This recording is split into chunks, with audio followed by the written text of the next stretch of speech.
کو دیں, اس بدھسٹ کو دیں جو جموں و کشمیر کا رہنے والا ہے. یہ فیصلہ کرنے کا اختیار ہندوستان کو حاصل نہیں ہے کہ وہ یہ کہے کہ جموں و کشمیر میرا انٹیگرل پارٹ بن گیا ہے, اٹوٹ انگ ہو گیا ہے. اور یہاں پہ ہم ہندوستان اور پاکستان کو ایک ترازو کے ایک ہی پلڑے میں نہیں رکھتے. وہ کیوں؟ وہ اس لیے کہ پاکستان جموں و کشمیر کے بارے میں کہتا ہے کہ جموں و کشمیر کے حوالے سے اقوام متحدہ کی قراردادوں کو امپلیمنٹ ہونا چاہیے تاکہ جموں و کشمیر کے عوام ونس فار آل اپنی تقدیر کا فیصلہ کر لیں. جبکہ انڈیا یہ کہتا ہے کہ نہ صرف وہ جموں و کشمیر جس پہ وہ قابض ہے, بلکہ ابھی جو اس نے نقشہ دنیا کے سامنے لایا ہے, UN بھی وہ نقشہ لے کر گیا ہے, اس میں اس نے گلگت بلتستان کو بھی اپنا حصہ دکھایا ہے, آزاد کشمیر کو بھی اپنا حصہ دکھایا ہے. تو اس لحاظ سے ہم فرق کرتے ہیں انڈیا اور پاکستان میں بھی. اور دوسری جانب ہم یہ سمجھتے ہیں کہ کچھ لوگ ایسے ہیں جو گزشتہ 7 دہائیوں میں ہندوستان کی عملداری کو دوام بخشنے کے لیے کام کرتے رہے. بے شک وہ کشمیری رہے ہوں,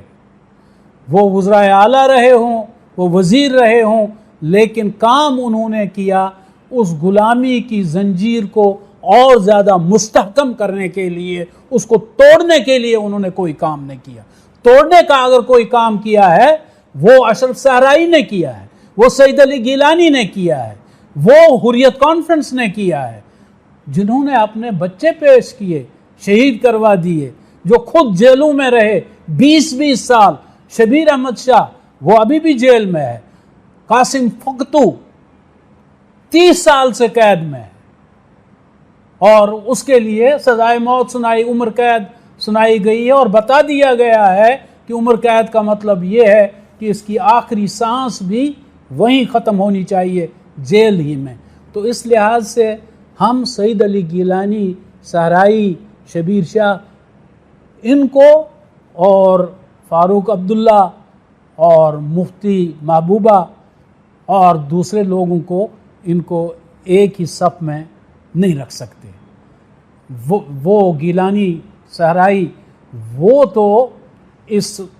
غلامی کی زنجیر کو کاٹ دینا چاہتے ہیں, اور یہ جو ہیں یہ within the 4 corners of Indian Constitution Jammu و کشمیر کا کوئی حل چاہتے ہیں. ہم ہندوستان کے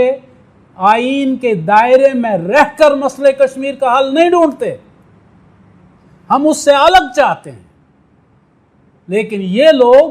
ہندوستان کے دائرے میں رہ کر جموں و کشمیر کے مسئلے کا حل چاہتے ہیں, یعنی اندرونی خود مختاری دیجیے کشمیر کو, یہ مسئلہ کشمیر کا حل ہے. It's not the solution of Kashmir issue. ہمارے لاکھوں لوگوں نے اس لیے قربانی نہیں دی ہے کہ ہندوستان کی فوج پھر بھی جموں و کشمیر میں موجود رہے, نہیں, اس لیے نہیں. ہم نے اس لیے دی ہے کہ ہندوستان کی فوج جموں و کشمیر سے نکل جائے, ہندوستان کی کوئی عملداری وہاں پہ نہ ہو, اور آزادانہ ماحول میں اقوام متحدہ رائے شماری کرائے. پھر لوگ جو فیصلہ کریں گے وہ مجھے بھی قبول ہے, وہ ہندوستان اور پاکستان کو بھی قبول ہونا چاہیے.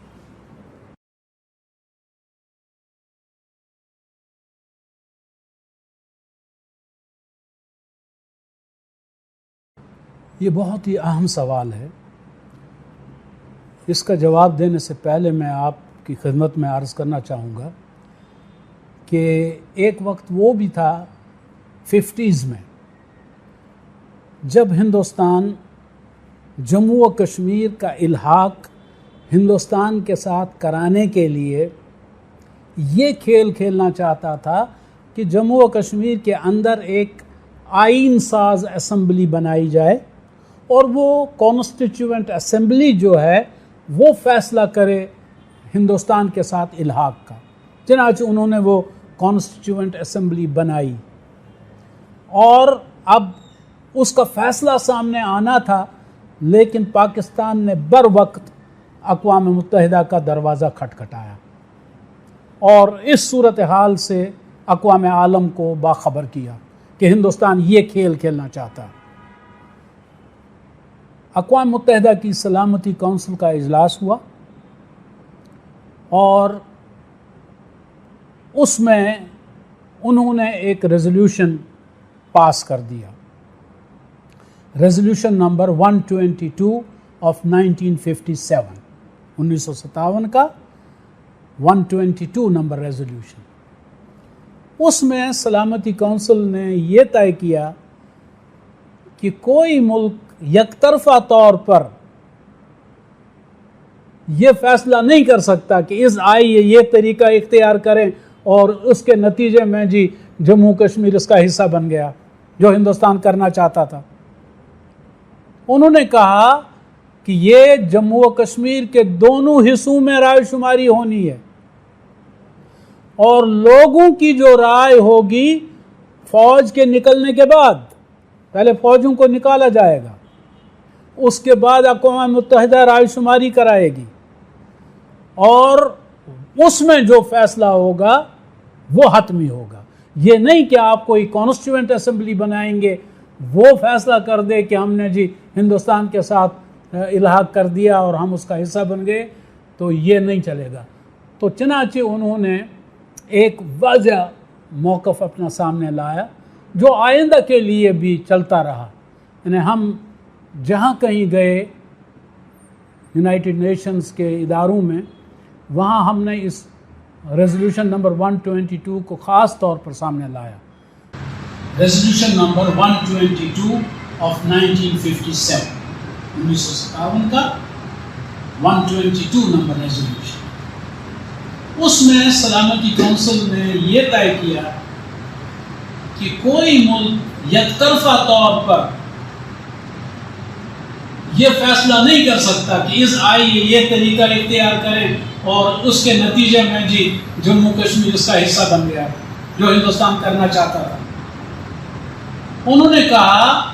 کہ یہ جموں و کشمیر کے دونوں حصوں میں رائے شماری ہونی ہے، اور لوگوں کی جو رائے ہوگی فوج کے نکلنے کے بعد، پہلے فوجوں کو نکالا جائے گا، اس کے بعد اقوام متحدہ رائے شماری کرائے گی، اور اس میں جو فیصلہ ہوگا وہ حتمی ہوگا۔ یہ نہیں کہ آپ کوئی کانسٹیٹیوئنٹ اسمبلی بنائیں گے، وہ فیصلہ کر دے کہ ہم نے جی ہندوستان کے ساتھ الحاق کر دیا اور ہم اس کا حصہ بن گئے، تو یہ نہیں چلے گا۔ تو چنانچہ انہوں نے ایک واضح موقف اپنا سامنے لایا جو آئندہ کے لیے بھی چلتا رہا۔ یعنی ہم جہاں کہیں گئے یونائٹڈ نیشنز کے اداروں میں، وہاں ہم نے اس ریزولوشن نمبر 122 کو خاص طور پر سامنے لایا کہ اقوام متحدہ کی سلامتی کونسل نے یہ طے کیا ہے کہ ایسا کوئی طریقہ کار اختیار نہیں کیا جا سکتا جس سے یونیلیٹرلی کوئی ملک حتمی فیصلہ کر دے کشمیر کے بارے میں۔ یہ رائے شماری کے ذریعے ہونا ہے، لوگوں کی رائے سے ہونا ہے، یہ اس طرح نہیں ہوگا۔ تو اس لحاظ سے اب جب کہ ہندوستان وہاں کی مسلم اکثریت کو اقلیت میں تبدیل کرنے کے لیے اسرائیل کے طرز پہ ایک طریقہ اختیار کیے ہوئے، یہ وزیر اعظم اسرائیل کے آئے تھے انڈیا، اور ہندوستانی وزیر اعظم کے ساتھ ان کی ملاقات جو وہ بعد میں پریس میں بھی آئی، اس میں انہوں نے یعنی شمون پیریز نے ہندوستان کے وزیر اعظم سے کہا کہ اگر آپ مسئلے کشمیر کو حل کرنا چاہتے ہیں ونس فار آل، تو پھر اس کا آسان طریقہ وہی طریقہ جو ہم نے اختیار کیا، آپ جموں و کشمیر میں ہندوستان سے لوگوں کو بھیجیں، آبادی کا تناسب تبدیل کر دیں، وہ جو مسلم اکثریت والا جموں و کشمیر ہے اس کو ہندو اکثریت والا جموں و کشمیر بنا دیں، پھر رائے شماری کا بھی آپ مطالبہ کر دیں، چلیں کر دیں رائے شماری، لیکن اس سے پہلے آپ کو یہ سب کچھ کرنا ہوگا۔ تو اس لحاظ سے آپ کے سوال کی بہت زیادہ اہمیت